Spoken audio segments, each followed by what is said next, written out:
Hey there, internets. I'm out in my yard doing videos for reasons I'm not doing it inside. I'm trying to get back on my channel. Thought I wanted to do something about a couple of things, and while I got some good weather, I'm going to record one or two. Uh, Obviously, about 10 days ago, Charlie Kirk was assassinated, and I got a lot of thoughts on that.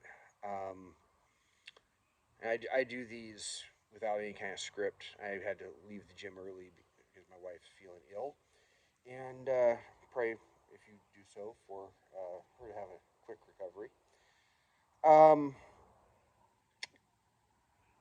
she was a big fan. Didn't really listen to his stuff much.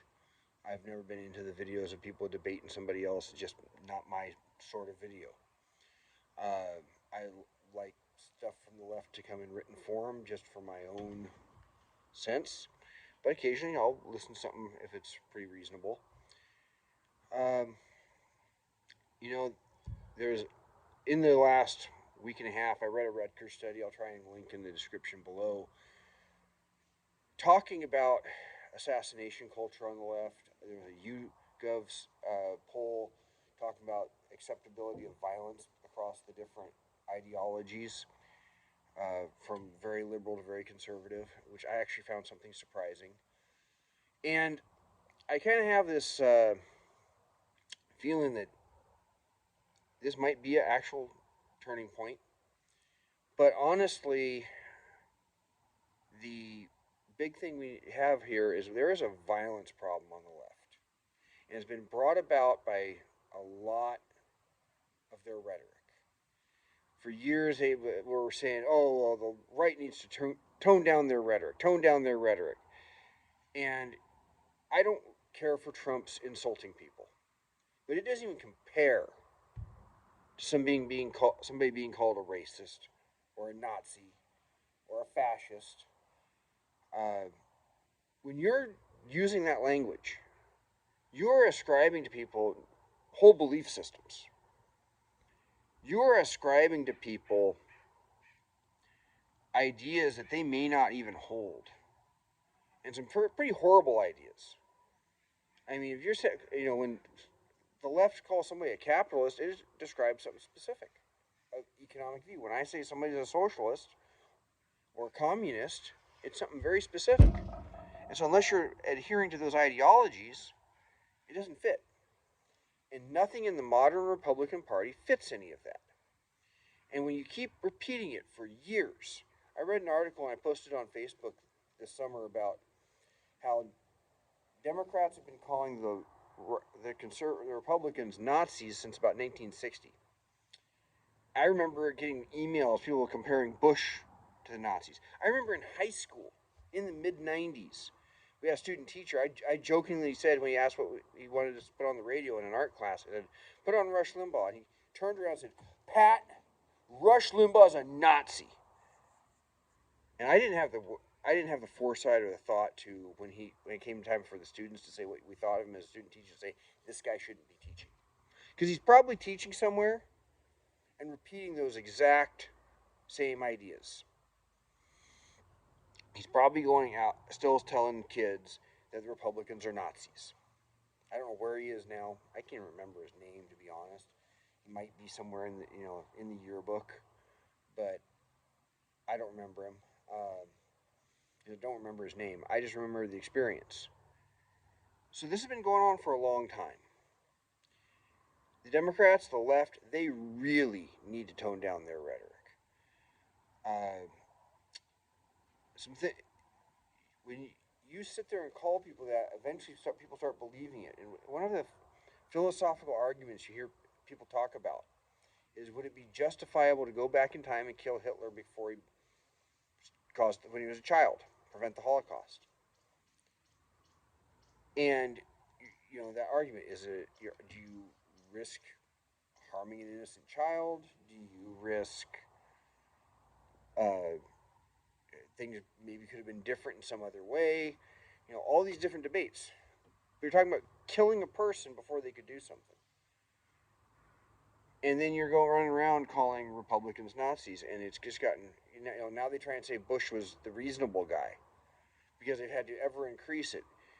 They didn't really do it with McCain because McCain spent 8 years of the Bush administration, in my opinion, trying to be the darling of the left and trying to spite Bush because he beat him in the 2000 primary. Romney was very, very milquetoast, but they called him a racist, even though one of his grandkids was adopted and is black. And they tried to act like that was calculated or something. No, one of his kids adopted a child that was not white. The and then Trump comes along, and before he was even really got his campaign going, they were running around calling him a fascist and a Nazi. They went right after him that way. And I'm dead certain that the first time we have a black or Hispanic or Asian Republican presidential candidate, we're going to have black, Hispanic, or Asian Hitler.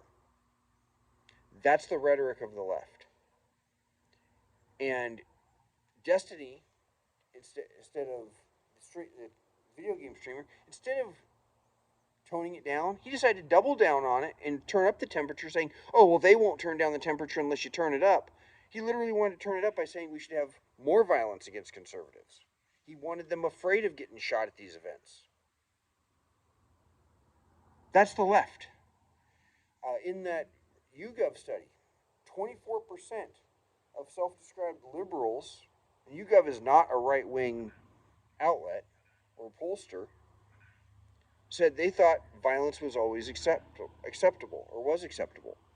Only 55% of very liberal people said it was never acceptable. And then I think it was about 32% was a combined of acceptable, not sure, wouldn't say, which if you won't say that it's not acceptable, you may as well just say it is acceptable. So about 2/3 of just normal liberal people, supposedly, said it was not acceptable. That's a good chunk of your own house, y'all, for all you Democrats out there. You got a problem internally. I've gone back and forth with somebody on Facebook, and it's like, you guys got a clean house.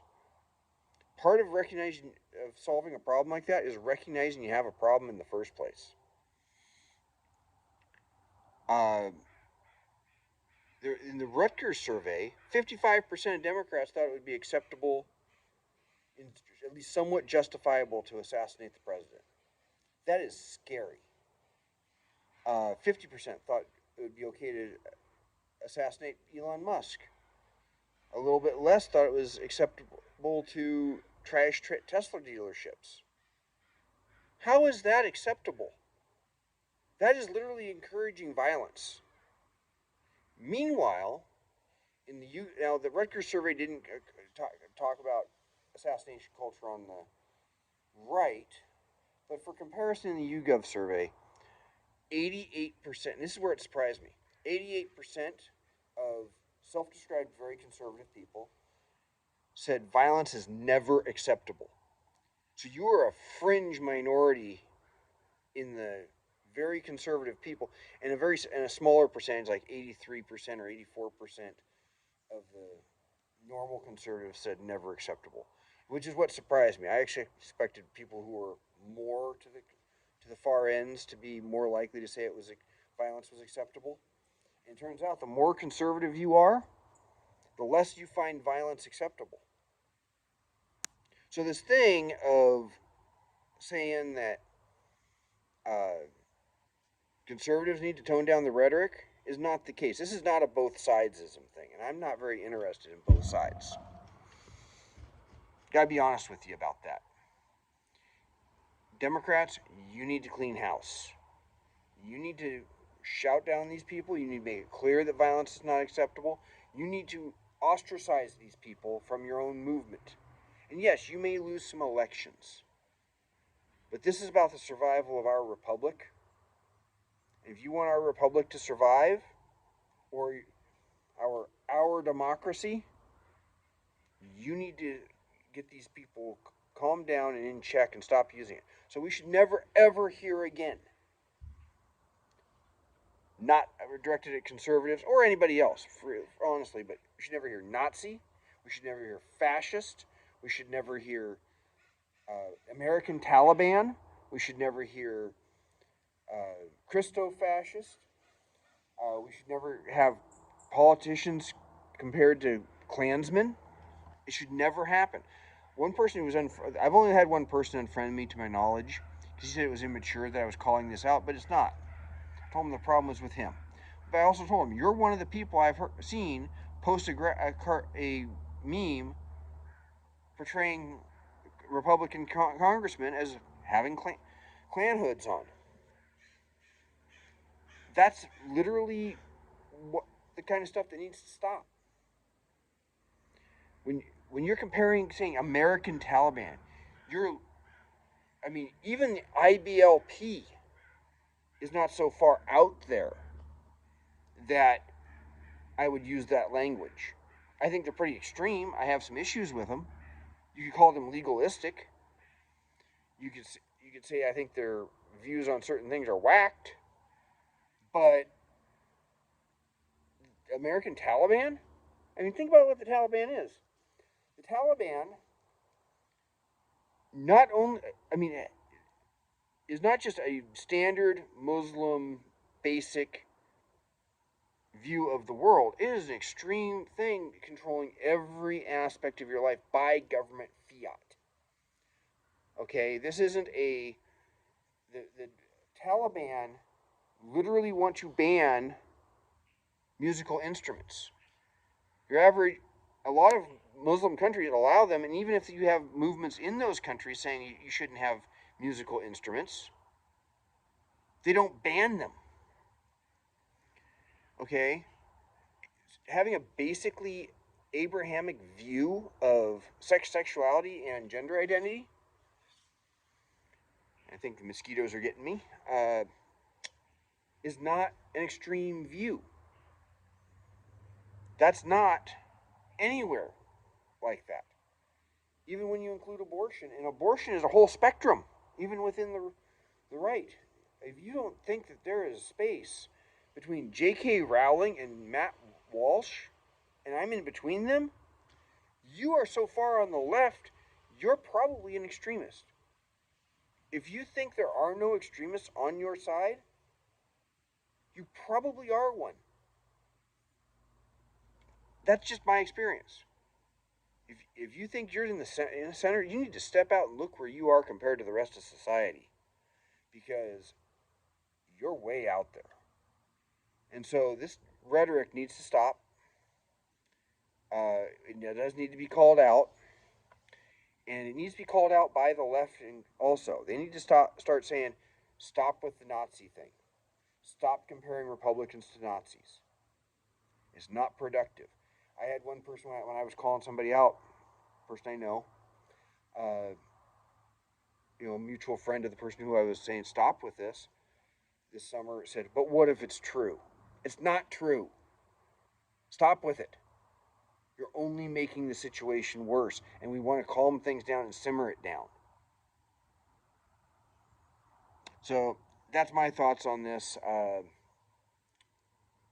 Like I said, I wasn't a big fan of Charlie Kirk. My wife was. I found out about it when I looked up from breakfast, and because we were having a late breakfast, and on my day off, and she was crying. I said, "What's wrong?" I thought it was maybe something else, and then she told me he got shot. And I think she takes it harder than most, and still taking it kind of hard. And I do think that he is a person who has now inspired a whole lot of people to do a whole lot of things, whether it be just simply go to church or become politically involved, or maybe even rethink what they think. But anyway, you let me know in the comment section what you think, but keep it respectful. I had someone give me a 4-letter word about something I posted about the Jimmy Kimmel thing. I said, thanks for sharing your wide vocabulary there. We don't need to cuss even as conservatives. We can be better than that. As I've said, as the admin for Skagit County Republicans, I don't permit profanity, and usually I give people a little note saying, hey, keep the language clean. We're better than the Democrats. We don't need to cuss to express ourselves. And nobody should have to. So until then, you all take care.